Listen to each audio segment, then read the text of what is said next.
그래서 어떻게 됐을까요? 좋은 대학에 들어가게 되었습니다. 근데 그 학생이 어떻게 됐을까요? 뭐 들리는 이게 진짜인지 가짜인지는 제가 확인한 바 없지만 그런 막 진짜 전설적인 학생이 있었다. 어떻게 찍었는데 그게 맞았다. 근데 그 학생이 대학 생활을 잘 했을까요? 못했을까요? 못했죠.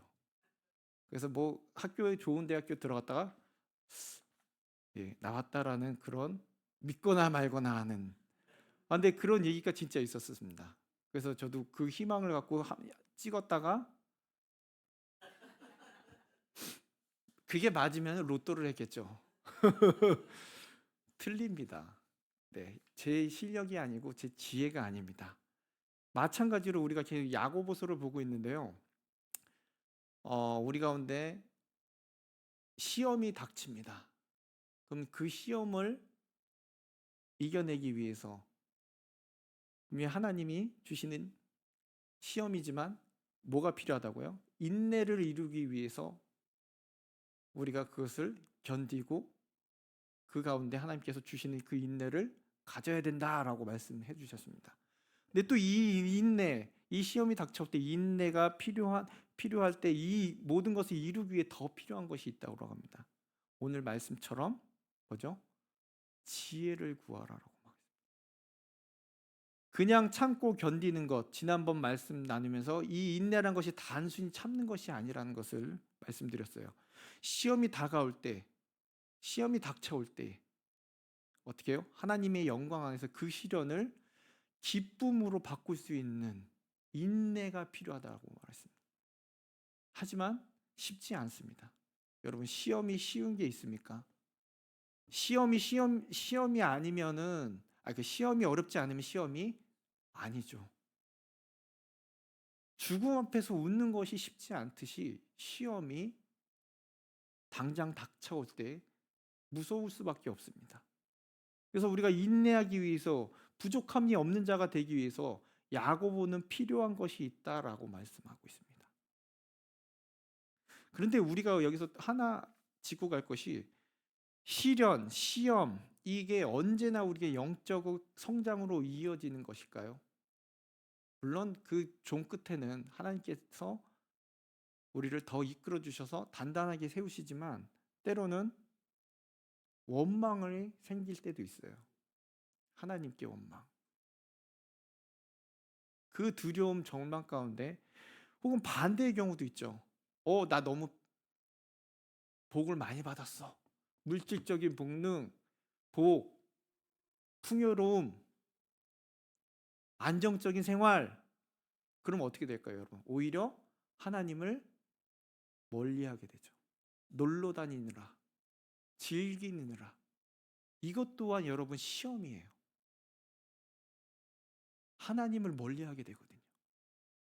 우리가 생각하는 고난, 고통 이것만이 시험이 아니라 내게 주시는 물론 주시는 거에 대해서 감사하며 하나님을 더 찾고 하면 되는데 오히려 그게 어떻게 돼요? 풍요로움으로 인해서 게을러지는 거죠. 교회 오는 것이 게을러지고 하나님을 찾지 않게 되고 이것 또한 시험이라는 것이죠. 이러한 이유로 우리에게 필요한 것이 있습니다. 그래서 야고보는 우리가 지혜를 구해야 한다고 말씀하고 계십니다. 5절 말씀인데요. 너희 중에 누구든지 지혜가 부족하거든 모든 사람에게 후히 주시고 꾸짖지 아니하신 하나님께 구하라. 그리하면 주시리라. 아멘. 먼저 지혜를 구해야 한다고 말씀해 주세요. 시련, 시험, 이유로부터 유익을 얻기 위해서 내게 절망하지 않고 혹은 낭만하지 않고 유익을 얻기 위해 지혜가 필요합니다. 여러분 지혜는 무엇입니까? 아까 말씀한 대로 찍는 것이 아니라 온전히 내 것이죠. 이 성경 말씀에 보면 예수님께서 어떻게 해요? 키가 자라고 지혜가 자라셨다. 이게 무슨 지혜일까요, 그러면? 예수님이 가셨던 지혜는 세상이 말하는 지혜일까요? 사람이 주는 지혜? 아니요. 하늘로부터 하나님이 주시는 지혜. 하늘로부터 오는 지혜. 야고보서에서 말씀해 준 삶을 이끄는 지혜. 결국 어떻게 돼요? 우리가 시험이 닥쳐올 때 어떤 지혜를 가지고 어떤 것을 이용해서 이겨낼 수 있나? 이 시험은 그럼 어떻게 이겨내야 되는 거죠? 하나님으로 왔기 때문에 하나님에 대한 지혜를 구해야 되는 것입니다. 그래서 누구한테 구해야 될까요? 당연히 하나님에게 구하라고 얘기했어요. 5절 말씀 다시 보시면 누구한테 구하라고 해요? 누구든지 지혜가 부족하거든 모든 사람에게 후히 주시고 꾸짖지 아니하시는 하나님께 구하라고 했어요. 결국 이 시험을 이길 수 있는 지혜는 누구에게 있습니까? 하나님에게. 근데 어떤 하나님이시 보면 어떻게 얘기하고 있냐고요? 모든 사람에게 후히 주시고 꾸짖지 아니하시는 하나님. 그러니까 어떤 하나님에게 구하는지 보여드립니다. 그러니까 우리가 구하는 하나님이 어떤 분이신지를 야고보는 얘기해 주고 계세요. 첫 번째로 지혜를 모든 사람에게 주시는 하나님이십니다. 이게 무슨 뜻일까요? 편애하지 않으신다는 거예요. 연세가 많으시다고 더 많이 주시는 것도 아니고 장로님이라서 더 주시는 것도 아니고 평신도라서 야, 너 평신도니까 요만큼만 받아. 하나님은 묻지도 따지지도 않고 주신다는 거예요. 우리 자식들에게 아낌없이 주시는 분이라는 것을 말씀해 주고 있어요. 모든 사람에게. 그리고 두 번째 후이라고 말씀하고 계십니다. 후이. 후이라고. 후이란 뜻이 무슨 뜻인지 아십니까? 아, 후이. 단순하게란 의미가 있습니다. 단순함이 후한 것. 단순한 선물. 다시 말해 순전한 선물이라는 것입니다. 즉 우리네 사람들은 받은 게 있으면 왠지 어떻게 해요? 받았으면 줘야 돼요. 왜 이 사람이 괜히 준 것 같지 않은데 내가 또 뭘 줘야 되나라는 게 우리네 인지상정이잖아요. 또 야 줬는데 저 사람이 안 주네 그럼 어떻게 해요? 야 저럴 수가 있나? 다른 마음 다른 걸 줘야 되는데 왠지 줘야 될 것 같은 마음. 하지만 하나님이 주신다는 거, 후히 주신다는 것은 빚이 되지 않아요. 그냥 주신다는 거예요.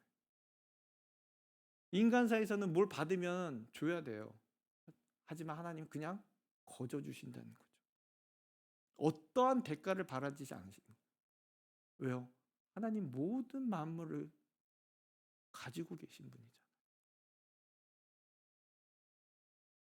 그래서 제가 애들한테 그냥 우스갯소리로 얘기하는데 헌금할 때 아까워서 내지 마라.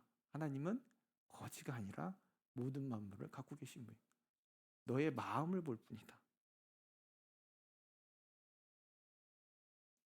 세 번째로 주시고라고 나가 있어요. 야고보서 1장 5절에 문자적으로 보자면 이렇습니다. 주시고자 하는 하나님께 구하라. 주시고. 그래서 주님을 뭐라고요? 주시는 하나님. 주시기를 꺼려하지 않는다는 거예요. 거절을 안 하신다는 겁니다. 그냥 주시는 분이라는 거예요. 그리고 마지막으로 꾸짖지 아니하고 주신다라는 거예요. 왜 사람들은 뭐 이렇게 빌릴 때 그러잖아요. 거 봐라. 내가 뭐라 그랬어? 준비하라 그랬잖아. 그리고 뭘 해줘도 모르잖아요. 해주고도 뭐라고 뒷말이 꼭 있어요. 언제 갚을 거야? 아니면 뭐라고 막 푸사리를 막 주잖아요. 뭘 빌리려 그러면 되게 막 찜찜해요. 그냥 빌려주는 법이 없어요. 항상 뒷말이 생색을 내거나 뒷말이 꼭 따라와요. 하지만 하나님은 책망을 덧붙이지 않으신다. 야, 내가 거봐라. 너 준비하라 그랬잖아. 이게 없으시다라는 거예요. 아무런 문책도 하지 않으시고 자신의 자녀들에게 거저 주십니다. 거저 주세요. 그래서 어떻게 해요? 모든 사람에게 후히 주시며 꾸짖지 아니하시는 하나님께 뭐를 구하라고요? 지혜를 구하라. 그렇지만 여기서 제일 중요한 것은 우리가 구할 때 어떻게, 이런 하나님께 구할 때 어떤 마음으로, 어떤 자세로 구하는지가 중요하다라고 야고보는 말하고 있습니다. 6절 말씀인데요. 같이 읽겠습니다. 오직 믿음으로 구하고 조금도 의심하지 말라. 의심하는 자는 마치 바람에 밀려 요동하는 바닷물결 같으니. 여러분, 구해야 되는데 그냥 구하는 것이 아니에요. 막 주시는 분인데 어떤 마음으로요? 오직 믿음으로 구해야 된다는 거예요. 우리 온 마음을 하나님을 바라보고 의지하면서 하나님으로부터 지혜를 받을 것을 기대해야 하는 거예요. 바라봐는 거예요. 믿고 구하라는 거예요. 예수님께서도 항상 말씀하세요. 믿고 구하라. 그리하면 주신다고 했어요. 누구든지 오직 믿음으로 구하고 조금도 의심하지 않는다면 구할 때 믿고 구하는 것은 다 받으리라. 이와 같이 말씀해 주고 있습니다. 심지어 하나님은요, 원수들에게도 약간의 선물을 주신다라고 얘기했어요. 마태복음 5장 45절 말씀인데요. 같이 읽겠습니다. 이같이 한즉 하늘에 계신 너희 아버지의 아들이 되리니 이는 하나님이 그 해를 악인과 석인에게 비추시며 비를 의로운 자와 불의한 자에게 내려주심이라.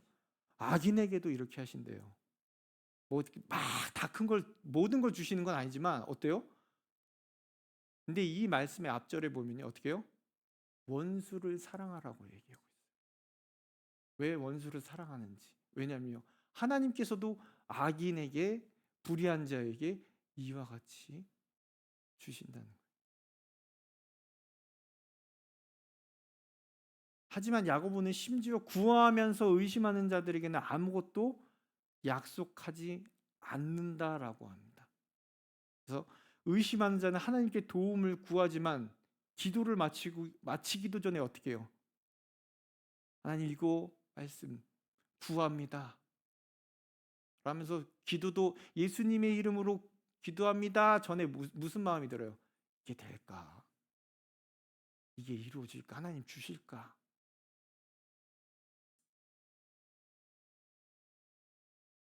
아무 소용 없을 거라고 야고보는 말하고 있습니다. 이 생각 저 생각으로 뒤치락거리면 바람에 밀려 요동치는 바닷물결 같다고라고 말합니다. 정함도 없고 목적도 없다라는 것이 바로 이러한 의심이에요. 그래서 의심을 야고보는 믿음의 반대라고 얘기하고 있습니다. 될까? 기도하고 나서 이게 될까? 이루어질까? 분명히 주시는 하나님이신데, 후히 주시는 하나님이신데, 모든 자에게 주시는 하나님이신데, 꾸짖지도 않으시고 그냥 주시는 분이신데 의심한다면 아무것도 약속된 것이 없다라는 것입니다. 그래서 오직 믿음으로 구하고 조금도 의심하지 말라고 말합니다. 의심하는 자는 두 마음을 품는다라고 얘기합니다. 하지만 우리 사이에서는, 세상에서는 어떤 것을 하는지 아십니까? 물론 요즘 세상이 믿지 못할 세상이죠. 누굴 믿겠습니까? 전화해서 엄마 나 돈 붙여 그러면 의심부터 하게 되는 것이 이 세상이잖아요. 그래서 이 세상은 그 전부터 의심하라고 얘기하는 거예요. 왜? 철학자들도 모든 것을 의심함으로 시작하지 않습니까? 그것이 마치 현명한 것처럼 보이기 때문이에요. 하지만 우리 성경에서는요, 절대 의심을 선한 일로 보지 않는다는 것입니다.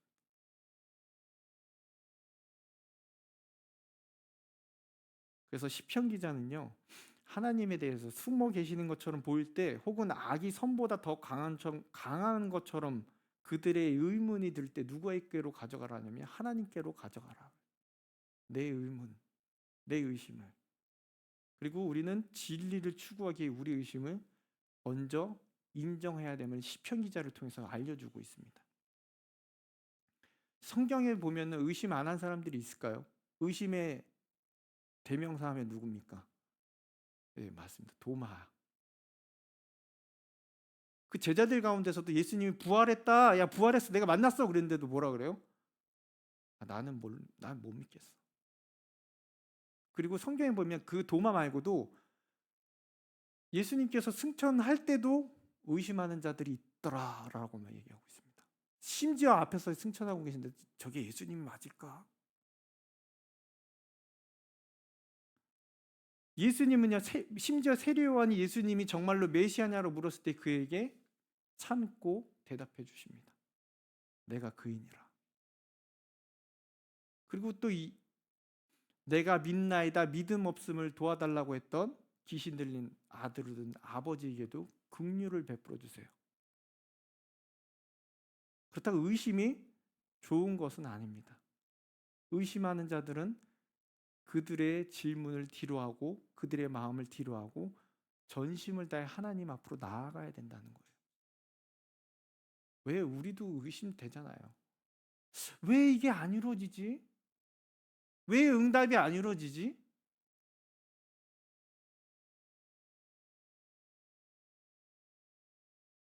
베드로 역시 예수님을 부인했지만 그럼에도 불구하고 하나님께서 그를 칭찬하셨습니다. 왜요?